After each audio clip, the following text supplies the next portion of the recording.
कहते हैं कि इंसान का असली चरित्र तब सामने नहीं आता जब वो अपने बराबर वालों के साथ बैठा हो, बल्कि तब पता चलता है जब वो अपने से कमजोर और गरीब इंसान से बात करता है। दौलत आंखों पर वो चश्मा चढ़ा देती है, जिससे इंसान को सामने वाले की मजबूरी नहीं, बल्कि सिर्फ अपनी हैसियत दिखाई देती है। ये कहानी एक ऐसे ही पिता की है जिसने अपनी बेटी की खुशियों के लिए अपनी ही हैसियत को दांव पे लगा दिया, सिर्फ ये जानने के लिए कि जिस हाथ में वो अपनी बेटी का हाथ देने जा रहा है, क्या वो हाथ थामने के काबिल है या नहीं। मुंबई शहर की गगनचुंबी इमारतों के बीच हीरा ग्रुप ऑफ इंडस्ट्रीज के मालिक सेठ दीनानाथ का नाम बड़े अदब से लिया जाता था। दीनानाथ जी ने शून्य से शिखर तक का सफर तय किया था। उन्होंने फुटपाथ पर रातें गुजारी थी और आज महलों में रहते थे। इसीलिए वे जमीन से जुड़े हुए इंसान थे। उनके लिए रिश्तों की अहमियत बैंक बैलेंस से कहीं ज्यादा थी। लेकिन उनकी इकलौती बेटी सुमन, जिसने कभी धूप की तपिश नहीं देखी थी, वो दुनियादारी की इस कसौटी से अनजान थी। सुमन को मनीष नाम के एक लड़के से प्यार हो गया था। मनीष देखने में बेहद स्मार्ट, विदेश से पढ़ा लिखा और एक प्रतिष्ठित खानदान का चश्मो चिराग था। बाहरी तौर पर मनीष में कोई कमी नहीं थी। वो सुमन से मीठी मीठी बातें करता, दीनानाथ जी के सामने सिर झुकाकर खड़े होता और हर वो बात कहता जो एक आदर्श दामाद को कहनी चाहिए। लेकिन दीनानाथ जी की अनुभवी आंखें कुछ और ही देख रही थी। जब भी मनीष उनके घर आता तो वो नौकरों से बद बेरुखी से पानी मांगता, या अगर ड्राइवर से गाड़ी का दरवाजा खोलने में थोड़ी देर हो जाती तो उसके चेहरे पर एक अजीब सी खीज आ जाती। दीनानाथ जी ने महसूस किया कि मनीष की विनम्रता सिर्फ उन लोगों के लिए है जो उससे ताकतवर या अमीर है। एक शाम सुमन अपने पिता के पास आई और बोली, पापा, मनीष ने शादी की बात पक्की करने के लिए अपने माता पिता के साथ आने को कहा है। क्या हम इस रविवार को मिल सकते हैं? तब दीनानाथ जी ने अपनी बेटी की आंखों में चमक देखी। वे उसका दिल नहीं तोड़ना चाहते थे, लेकिन वे उसे एक ऐसे इंसान के हवाले भी नहीं कर सकते थे जो अंदर से खोखला हो। उन्होंने सुमन के सिर पर हाथ फेरते हुए कहा, बेटा, शादी 2 दिन का मेलन नहीं, पूरी जिंदगी का साथ होता है। मैं मनीष से मिलना चाहता हूं, लेकिन मेरे तरीके से। अगर वो मेरी कसौटी पर खरा उतरा तो ये शादी दुनिया की सबसे यादगार शादी होगी।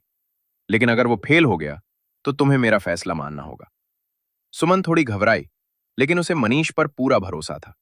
उसने सोचा कि उसके पापा शायद कोई बिजनेस डील या संपत्ति की बात करेंगे। लेकिन उसे क्या पता था कि उसके पिता अरबपति सेठ दीनानाथ मनीष की दौलत का नहीं, बल्कि उसकी इंसानियत का इम्तिहान लेने वाले थे। दीनानाथ जी ने मन ही मन एक योजना बनाई। एक ऐसी योजना जो दूध का दूध और पानी का पानी करने वाली थी। उन्होंने तय किया कि वे मनीष के असली चेहरे को दुनिया के सामने लाकर ही रहेंगे। अगले दिन रविवार था। दीनानाथ जी ने अपनी योजना को अंजाम देने के लिए एक बड़ा ही साधारण लेकिन जोखिम भरा रास्ता चुना। उन्होंने अपने आलीशान कपड़े उतारकर एक पुराने घिसे पिटे खादी के कुर्ते और पजामे को पहना, आंखों पर एक मोटा टूटा हुआ चश्मा और पैरों में साधारण सी हवाई चप्पल। उन्होंने अपने चेहरे पर थोड़ी धूल मली और बालों को बिखरा लिया। अब वो हीरा ग्रुप के मालिक नहीं, बल्कि एक लाचार और गरीब बूढ़े दिख रहे थे। उन्होंने अपनी लग्जरी कार को गैराज में छोड़ा और एक ऑटो रिक्शा पकड़कर शहर के उस पॉश इलाके में पहुंच गए जहां मनीष अपने दोस्तों के साथ अक्सर रविवार की शाम बिताया करता था। मनीष शहर के एक महंगे कैफे के बाहर अपनी नई चमचमाती कार के पास खड़ा था। वो अपने दोस्तों के साथ हंस हंस कर बातें कर रहा था। उसके हाथ में एक महंगी सिगरेट थी और चेहरे पर वही दम्भ जो दीनानाथ जी को अक्सर खटकता था। दीनानाथ जी एक कांपते हुए बूढ़े का अभिनय करते हुए धीरे धीरे मनीष की ओर बढ़े। उनके हाथ में एक मैला झोला था। जैसे ही वो मनीष के करीब पहुंचे, उन्होंने जानबूझकर थोड़ा नाटक किया और मनीष के कंधे से टकरा गए। मनीष के हाथ से सिगरेट छूटकर नीचे गिर गई और उसकी महंगी शर्ट पे थोड़ी सी धूल लग गई। मनीष का चेहरा गुस्से से लाल हो गया। उसने झटके से दीनानाथ जी को धक्का दिया। धक्का इतना जोरदार था कि दीनानाथ जी सड़क के किनारे गिर पड़े। अंधा है क्या बुड्ढे, दिखाई नहीं देता? मनीष ने दहाड़ते हुए कहा। उसकी आवाज में इतनी कड़वाहट थी कि आसपास के लोग भी सहम गए। दीनानाथ जी ने कांपते हुए हाथ जोड़े और दबी हुई आवाज में बोले, माफ करना बेटा, मेरी आंखों से कम दिखता है। मैं 3 दिन से भूखा हूं, सोचा शायद तुम कुछ मदद कर दोगे। मनीष ने घृणा से नाक सिकोड़ दी और अपनी शर्ट झाते हुए बोला, मदद? शक्ल देखी है अपनी? तुम जैसे भिखारियों की वजह से हम जैसे लोगों का बाहर निकलना मुश्किल हो गया है। मेरी 10,000 की शर्ट खराब कर दी और अब मदद मांग रहा है। उसके दोस्तों ने भी ठहाका लगाया। एक दोस्त ने ताना मारा, अरे मनीष, छोड़ना यार, इन गरीबों की तो आदत होती है अमीरों से चिपकने की। शायद इसकी किस्मत में आज तेरे हाथ की लात लिखी थी। दीनानाथ जी जमीन पर पड़े पड़े मनीष की आंखों में देख रहे थे। उन्हें उम्मीद थी कि शायद गुस्से के बाद मनीष को अपनी गलती का एहसास होगा। शायद वो उन्हें उठाने के लिए हाथ बढ़ाएगा, लेकिन मनीष ने अपनी जेब से पर्स निकाला। दीनानाथ जी को लगा कि शायद वो कुछ पैसे देगा, लेकिन मनीष ने पर्स से एक 10 का नोट निकाला और उसे दीनानाथ जी के मुंह पर फेंक कर मारा। ले उठा इसे और दफा हो जाए यहां से। अगर दोबारा मेरी गाड़ी के आसपास भी दिखा तो पुलिस को बुलाकर अंदर करवा दूंगा, मनीष ने गुर्राते हुए कहा और अपनी कार का दरवाजा खोलकर अंदर बैठ गया। उसके दोस्त भी हंसते हुए कार में बैठ गए। इंजन की गरज के साथ कार वहां से धूल उड़ाती हुई निकल गई। दीनानाथ जी वहीं सड़क किनारे बैठे रह गए। उनके चेहरे पर पड़ रही धूल उनके आंसुओं से गीली हो रही थी। वही अपमान के आंसू नहीं थे, बल्कि एक पिता के दिल टूटने के आंसू थे, जिस लड़के के हाथ में वो अपनी नाजों से पली बेटी का हाथ देने जा रहे थे। उसके अंदर इंसानियत नाम की कोई चीज नहीं थी। उस 10 रुपए के नोट को उठाते हुए दीनानाथ जी ने एक गहरी सांस ली। परीक्षा का पहला चरण पूरा हो चुका था और नतीजा बेहद खौफनाक था। लेकिन अभी खेल खत्म नहीं हुआ था। असली तमाशा तो अब शुरू होने वाला था। दीनानाथ जी भारी कदमों से अपने बंगले में वापस लौटे। उन्होंने बाथरूम में जाकर अपने चेहरे से धूल और कालिख हटाई, लेकिन उनके दिल पर लगी मैल अभी भी नहीं धुली थी। आईने में खुद को देखते हुए उन्होंने सोचा, जिस इंसान के पास एक बुजुर्ग के लिए दया नहीं है, वो मेरी बेटी को जिंदगी भर की खुशियां क्या खाक देगा। सुमन अभी भी अपने कमरे में थी, इस बात से बेखबर कि उसके पिता ने आज क्या देखा और सहा है।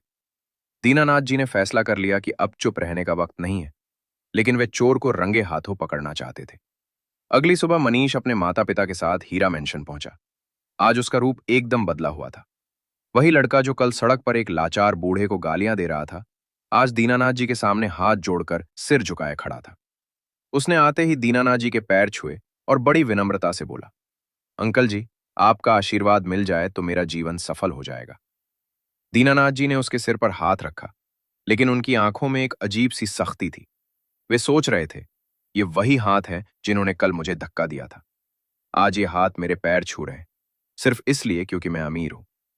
बैठक में चाय नाश्ते का दौर चला। सुमन भी वहां आ गई और मनीष को देख शर्मा कर बैठ गई। दीनानाथ जी ने जानबूझकर बात छेड़ दी। और बताओ बेटा मनीष, कल रविवार था, छुट्टी का दिन तुमने कैसे बिताया? दीनानाथ जी ने चाय की चुस्की लेते हुए पूछा। उनकी नजरें सीधे मनीष की आंखों में थी। मनीष ने एक पल के लिए भी नहीं हिचकिचाया। उसने बड़े आत्मविश्वास के साथ झूठ बोला, अंकल, कल मैं पूरा दिन एक अनाथालय में था। गरीब बच्चों के साथ समय बिताना मुझे बहुत सुकून देता है। मुझे लगता है कि भगवान ने हमें जो दिया है उसे जरूरतमंदों के साथ बांटना चाहिए। यह सुनकर सुमन का चेहरा गर्व से खिल उठा। वो अपने पिता की तरफ देखने लगी, मानो कह रही हो, देखिए बाबा, मैंने कहा था ना कि मनीष बहुत अच्छे इंसान है। लेकिन दीनानाथ जी के अंदर क्रोध का ज्वालामुखी धधक रहा था। इतना सफेद झूठ, वो लड़का न केवल क्रूर था, बल्कि एक मंजा हुआ मक्कार भी था। दीनानाथ जी ने गहरी सांस ली और मुस्कुराने का नाटक किया। बहुत खूब मनीष, तुम्हारे विचार तो बहुत ऊंचे हैं। दीनानाथ जी बोले, इतने ऊंचे कि मुझे यकीन हो गया है कि तुम मेरी बेटी के लिए सही नहीं बल्कि अनोखे वर हो। मनीष और उसके माता पिता खुश हो गए। उन्हें लगा कि बात पक्की हो गई है। तभी दीनानाथ जी ने अपनी योजना का दूसरा पत्ता फेंका। मैं चाहता हूं कि शुभ काम में देरी ना हो। आज शाम को ही हम एक छोटी सी पार्टी रखेंगे और वहीं सगाई की रस्म पूरी करेंगे। लेकिन दीनानाथ जी रुके। लेकिन क्या अंकल? मनीष ने उत्सुकता से पूछा। लेकिन इस पार्टी की थीम थोड़ी अलग होगी, दीनानाथ जी ने रहस्यमयी मुस्कान के साथ कहा। मैंने सुना है तुम गरीबों से बहुत प्यार करते हो, तो आज की पार्टी में शहर के कुछ खास अमीर दोस्त नहीं, बल्कि हमारी कंपनी में काम करने वाले पुरानी कर्मचारी और साधारण लोग रहेंगे। फिर मनीष ने कहा, हाँ अंकल, ये तो और भी अच्छी बात है। दीनानाथ जी ने मन ही मन सोचा, बेटा अभी तो तुमने सिर्फ हामी भरी है। शाम को जब तुम्हारा असली चेहरा सबके सामने आएगा, तब देखूंगा कि तुम्हारी ये शराफत कहाँ जाती है। शाम ढलते हीरा मैशन रोशनी से नहा गया। शहर के बड़े लोग नहीं, बल्कि दीनानाथ जी के पुराने कर्मचारी और कुछ साधारण लोग जमा हुए थे। मनीष सबसे महंगे सूट में तैयार होकर आया था, लेकिन उसे अंदाजा भी नहीं था कि आज की रात उसकी जिंदगी की सबसे भारी रात होने वाली थी। पार्टी के बीच में दीनानाथ जी मंच पर चढ़े और माइक हाथ में लिया। देवियों और सज्जनों, आज मैं अपनी बेटी सुमन का हाथ मनीष के हाथ में देने से पहले आप सबको एक खास इंसान से मिलवाना चाहता हूं। एक ऐसा इंसान जिसने मुझे मनीष की असली पहचान बताई है। मनीष के माथे पर पसीना आ गया। कौन था वो इंसान? क्या दीनानाथ जी को उसके किसी पुराने अफेयर के बारे में पता चल गया था, या कोई और राज? हॉल में सन्नाटा छा गया। पूरे हॉल में सन्नाटा पसरा हुआ था। हर किसी की नजरें मंच पर खड़े दीनानाथ जी और पसीने से तरबतर हो रहे मनीष पर टिकी थी। सुमन भी घबराई हुई सी अपने पिता को देख रही थी। उसे समझ नहीं आ रहा था कि आखिर माजरा क्या है। दीनानाथ जी ने अपनी जेब से एक मुड़ा हुआ 10 रुपए का नोट निकाला और उसे हवा में लहराया। मनीष, दीनानाथ जी की आवाज में एक अजीब सी खनक थी। क्या तुम इस नोट को पहचानते हो? मनीष ने उस नोट को देखा। 10 रुपए का एक साधारण नोट। उसने हकलाते हुए कहा, ना अंकल, ये तो बस एक 10 रुपए का नोट है। मैं इसे कैसे पहचानूंगा? दीनानाथ जी मुस्कुराए, लेकिन उस मुस्कान में कड़ी आहट थी। शायद तुम नोट को नहीं पहचान रहे हो, लेकिन उस घटना को जरूर पहचानते होंगे जो इस नोट से जुड़ी है। कल शाम जब तुम अपनी कार के पास खड़े थे, तब एक बूढ़ा लाचार भिखारी तुमसे टकराया था। याद आया? मनीष का रंग परच गया। उसके गले से आवाज नहीं निकल रही थी। उसने सोचा भी नहीं था कि उस मामूली सी घटना की खबर दीनानाथ जी तक पहुंच जाएगी। उसने तुरंत बात संभालने की कोशिश की। ओ, वो भिखारी? मनीष ने झूठी हंसी हंसते हुए कहा। जी अंकल, याद आया। वो बेचारा गिर गया था। मैंने ही उसे उठाया था और उसकी मदद के लिए पैसे भी दिए थे। शायद उसने आपको कुछ बड़ा चढ़ाकर बता दिया होगा। आप जानते हैं ना, ये गरीब लोग पैसे ऐंठने के लिए कैसी कैसी कहानियां बनाते हैं। सुमन ने राहत की सांस ली। उसे लगा कि शायद कोई गलतफहमी हुई है। उसने मनीष का पक्ष लेते हुए कहा, पापा देखिए, मनीष ने मदद ही की होगी। आप किसी अनजान की बातों पर इतना भरोसा क्यों कर रहे हैं? दीनानाथ जी ने सुमन की बात अनसुनी कर दी और मनीष की आंखों में झांकते हुए बोले, मदद तुमने उसे उठाया नहीं, बल्कि धक्का दिया था। तुमने उसे पैसे दिए नहीं, बल्कि ये नोट उसके मुंह पर फेंक कर मारा था। तुमने उसे अंधा और भिखारी कहकर जलील किया था। मनीष अब गुस्से में आ गया। उसे लगा कि अब झूठ बोलने से काम नहीं चलेगा, तो उसने अपनी रईसी का रौब दिखाना शुरू किया। अंकल, मान लिया कि मुझसे थोड़ी गलती हो गई, लेकिन आप एक दो कौड़ी के भिखारी की वजह से अपनी बेटी की सगाई खराब कर रहे हैं। उसका लेवल क्या है? वो मेरे जूते की धूल के बराबर भी नहीं है। और आप उस सड़क छाप आदमी की बात को सच मान रहे हैं? दीनानाथ जी ने माइक कसकर पकड़ लिया। उनकी आंखों में अंगारे दहक रहे थे। लेवल की बात तुम मत करो मनीष, दीनानाथ जी की आवाज गूंजी। क्योंकि जिस 2 कौड़ के भिखारी को तुमने कल लात मारी थी, जिसे तुमने अपनी अमीरी के नशे में रौंदना चाहा था, वो भिखारी कोई और नहीं, मैं खुद था। हॉल में जैसे बिजली गिर गई हो। लोगों के मुंह खुले के खुले रह गए। सुमन के हाथ से जूस का गिलास छूटकर जमीन पर गिर पड़ा और चकनाचूर हो गया। मनीष तो जैसे पत्थर का बन गया हो। उसकी आंखें फटी की फटी रह गई। क्या? मनीष के मुंह से बस इतना ही निकला। दीनानाथ जी ने एक इशारा किया। पीछे पर्दा हटा और वहां एक स्टैंड पर वही गंदे कपड़े, वही टूटा चश्मा और वही मैला झोला टंगा था जो उन्होंने कल पहना था। हाँ मनीष। दीनानाथ जी मंच से नीचे उतरकर मनीष के सामने आए। मैं ही था वो लाचार बूढ़ा। मैं देखना चाहता था कि जिस इंसान को मैं अपनी जिगर के टुकड़े अपनी बेटी सौंपने जा रहा हूं, उसका असली चरित्र क्या है। और अफसोस, तुम सिर्फ एक रईस जादे हो सकते हो, लेकिन एक इंसान नहीं। दीनानाथ जी ने वो 10 का नोट मनीष के कोट की जेब में वापस डालते हुए कहा, ये अपनी भीख वापस रखो, क्योंकि मेरी बेटी को एक जीवन साथी चाहिए। कोई ऐसा सौदागर नहीं जो रिश्तों को भी पैसों के तराजू में तौलता हो। मनीष का चेहरा शर्म और डर से सफेद पड़ चुका था। उसका पूरा खेल खत्म हो चुका था। लेकिन कहानी अब भी खत्म नहीं हुई थी। दीनानाथ जी ने जो सबक सिखाना शुरू किया था, उसका अंजाम तक पहुंचना अभी बाकी था। हॉल में सन्नाटा अब शोर में बदल चुका था। मेहमान आपस में फुसफुसाने लगे थे। मनीष के माता पिता का सिर शर्म से झुक गया था। लेकिन मनीष, जो अब तक खामोश था, अचानक गुस्से में भड़क उठा। अपनी शर्मिंदगी को छिपाने के लिए उसने अब आक्रामकता का सहारा लिया। ये धोखा है, मनीष चिल्लाया। अंकल, आपने मेरे साथ छल किया है। आपने जानबूझकर मुझे उकसाया। कोई भी इंसान अगर गर्मी में परेशान हो और कोई गंदा भिखारी उससे टकरा जाए, तो उसे गुस्सा आएगा ही। आपने एक छोटी सी बात को इतना बढ़ा चढ़ाकर पेश किया, सिर्फ मुझे नीचा दिखाने के लिए। ये एक ट्रैप था। दीनानाथ जी शांत रहे, लेकिन उनकी आंखों की चमक और तेज हो गई। उन्होंने बेहद संयम से जवाब दिया, बेटा मनीष, सोना आग में तपकर ही खरा साबित होता है। अगर तुम वाकई अच्छे इंसान होते, तो चाहे कितनी भी गर्मी होती या मैं कितना भी गंदा होता, तुम्हारे मुंह से गालियां नहीं निकलती। इंसान का असली संस्कार तब दिखता है जब उसके पास पावर हो और सामने वाला कमजोर हो। तुमने उस वक्त अपनी पावर का गलत इस्तेमाल किया। मनीष फिर भी बहस करने को तैयार था, लेकिन तभी सुमन, जो अब तक अपनी सिसकियों को दबाए खदी थी, आगे बढ़ी। उसकी आंखों में आंसू थे, लेकिन चेहरे पर एक नई दृढ़ता थी। उसने अपनी उंगली से वो अंगूठी उतारी जो मनीष ने उसे कुछ दिन पहले दी थी, एक अनौपचारिक उपहार के तौर पर, और उसे मनीष की ओर बढ़ा दिया। सुमन, तुम तो समझो ये सब एक नाटक है। मनीष ने आखिरी दांव खेला, अपनी आवाज को नरम करते हुए। सुमन ने अंगूठी उसके हाथ में थमाते हुए कांपती आवाज में कहा, नाटक पापा ने नहीं, तुमने किया था मनीष। पिछले 6 महीनों से तुम जो सज्जन बनने का नाटक कर रहे थे, आज उसका पर्दा गिर गया है। पापा ने सही कहा। मैं एक गरीब इंसान के साथ पूरी जिंदगी गुजार सकती हूँ, लेकिन एक गरीब सोच वाले इंसान के साथ एक पल भी नहीं रह सकती। सुमन ने अपनी नजरों से मनीष को खारिज कर दिया और अपने पिता के कंधे पर सिर रखकर रो पड़ी। दीनानाथ जी ने अपनी बेटी को संभाला और सुरक्षा गार्ड की तरफ इशारा किया। मिस्टर मनीष और उनके परिवार को बाहर का रास्ता दिखाइए। और हाँ, ध्यान रहे, इन्हें धक्का मत देना और ना ही बेइज्जत करना, क्योंकि हम हीरा मेंशन वाले हैं। हम मेहमानों के साथ, चाहे वे अनचाहे ही क्यों ना हो, बदतमीजी नहीं करते। ये दीनानाथ जी का आखिरी तमाचा था, जो बिना हाथ उठाए मनीष के गाल पर पड़ गया था। गार्ड्स ने मनीष और उसके परिवार को बाहर जाने का इशारा किया। मनीष ने एक बार मुड़कर देखा। उसकी आंखों में गुस्सा और अपमान था, लेकिन अब वहां उसकी सुनने वाला कोई नहीं था। वे सिर झुकाए अपनी रईसी का ढोंग समेटे वहां से चले गए। पार्टी खत्म हो चुकी थी। मेहमान धीरे धीरे विदा लेने लगे, दीनानाथ जी की तारीफ करते हुए कि कैसे उन्होंने अपनी बेटी की जिंदगी बर्बाद होने से बचा ली। जब हॉल खाली हो गया तो वहां सिर्फ दीनानाथ जी और सुमन बची थे। सन्नाटे में सुमन की सिसकियां गूंज रही थी। दीनानाथ जी ने सुमन को पानी का गिलास दिया और पास बिठाया। माफ करना बेटा, मुझे ये कठोर कदम उठाना पड़ा था। मैं जानता हूं तुम्हें दुख हो रहा है। सुमन ने आंसू पोंछे और पिता के हाथ को थाम लिया। नहीं पापा, दुख नहीं, बस अफसोस है कि मैं इंसान को पहचानने में धोखा खा गई। अगर आज आप न होते तो शायद मैं जिंदगी भर रोती। आपने मेरी आंखें खोल दी। तभी घर के पुराने नौकर रामू काका, जो ये सब देख रहे थे, धीरे से पास आए। उनकी आंखों में भी नमी थी। साहब, भगवान का शुक्र है कि बिटिया रानी बच गई। दौलत तो आती जाती रहती है, लेकिन नीयत साफ होनी चाहिए। दीनानाथ जी ने खिड़की से बाहर देखा, जहां रात का गहरा अंधेरा था।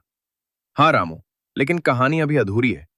आज हमने बुराई को घर से तो निकाल दिया, लेकिन अब वक्त है अच्छाई को घर लाने का। सुमन का मुकद्दर सिर्फ बचने के लिए नहीं लिखा गया, बल्कि किसी ऐसे के साथ जुड़ने के लिए लिखा है जो वाकई हीरा हो।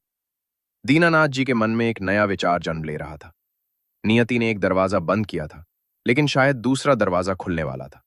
एक ऐसा दरवाजा जिसके बारे में किसी ने सोचा भी नहीं था। मनीष के जाने के बाद हीरा मेंशन की हवा बदल गई थी।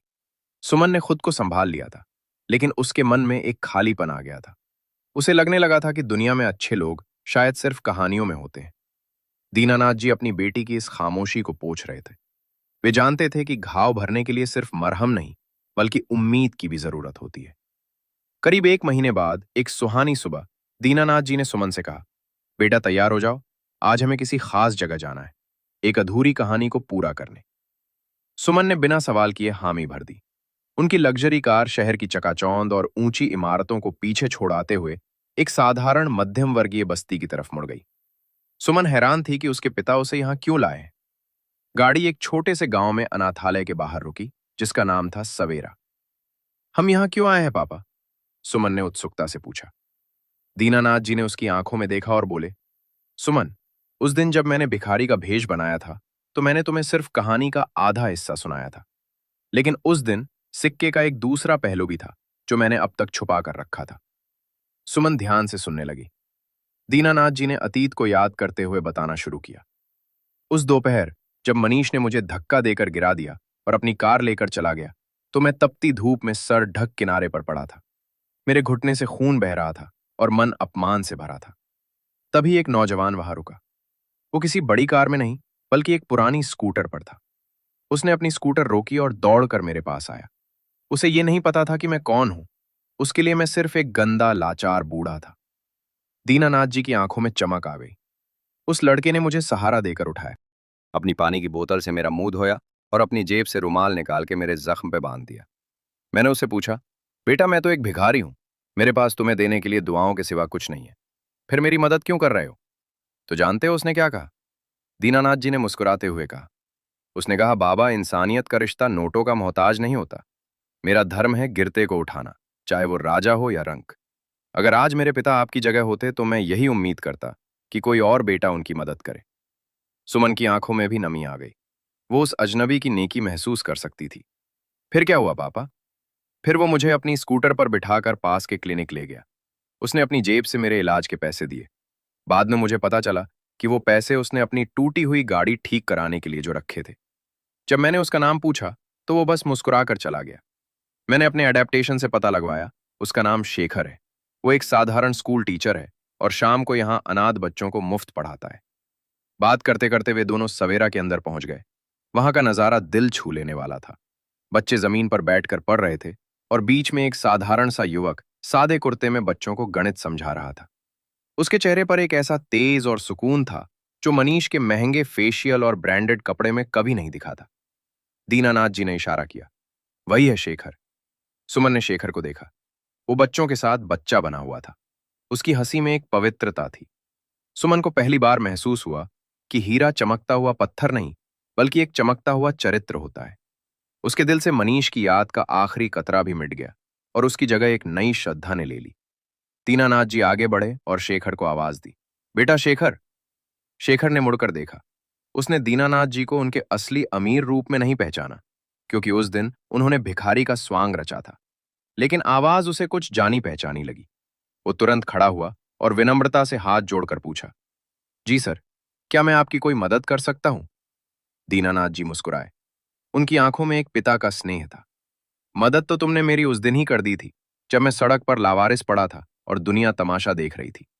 आज मैं तुम्हारा कर्ज चुकाने नहीं आया, बल्कि तुमसे अपनी जिंदगी की सबसे कीमती चीज के लिए एक रिश्ता मांगने आया हूं। शेखर हैरान रह गया। उसे समझ नहीं आ रहा था कि शहर का इतना बड़ा आदमी, जिसे अब वो अखबारों की तस्वीरों से पहचान पा रहा था, उससे क्या रिश्ता मांग रहा है। शेखर अवाक रह गया। उसने अपनी आंखों को सिकोदड़ा और दीनानाथ जी के चेहरे को गौर से देखा। अचानक उसकी आंखों में पहचान की एक चमक कौंधी। आप वही बाबा हैं जिनका एक्सीडेंट उस दिन? उसके शब्द लड़खड़ा रहे थे। उसे विश्वास नहीं हो रहा था कि जिस लाचार बुजुर्ग को उसने सड़क से उठाया था, वो शहर का सबसे बड़ा उद्योगपति है। दीनानाथ जी ने मुस्कुराते हुए शेखर के कंधे पर हाथ रखा। हाँ शेखर, भेष बदला है, पर इंसान वही है।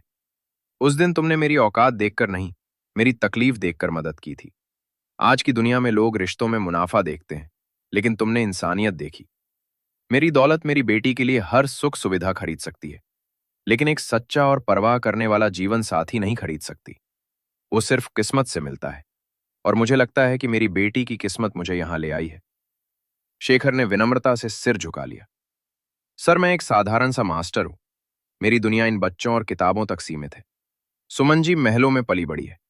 क्या मैं उन्हें वो खुशी दे पाऊंगा जिसकी वो हकदार है? इससे पहले कि दीनानाथ जी कुछ कहते, सुमन आगे बढ़ी। उसकी आंखों में अब कोई संकोच नहीं था। उसने कहा, शेखर जी, माहौल ईंट पत्थरों से बनते हैं, लेकिन घर इंसान के व्यवहार से बनता है। मैंने दौलत का अहंकार बहुत करीब से देखा है। वो इंसान को तन्हा कर देता है।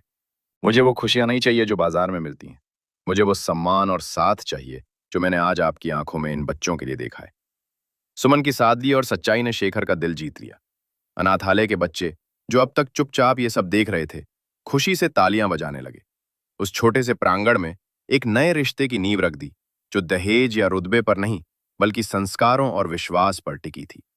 कुछ ही दिनों बाद एक सादे लेकिन भव्य समारोह में सुमन और शेखर का विवाह संपन्न हुआ।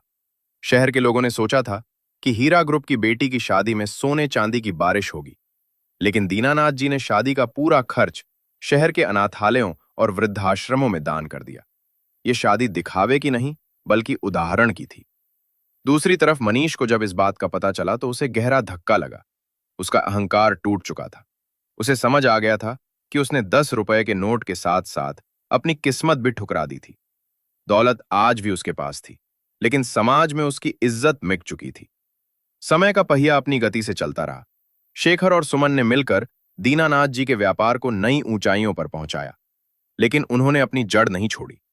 वे आज भी हर रविवार उसी अनाथालय में जाते हैं और सेवा करते हैं।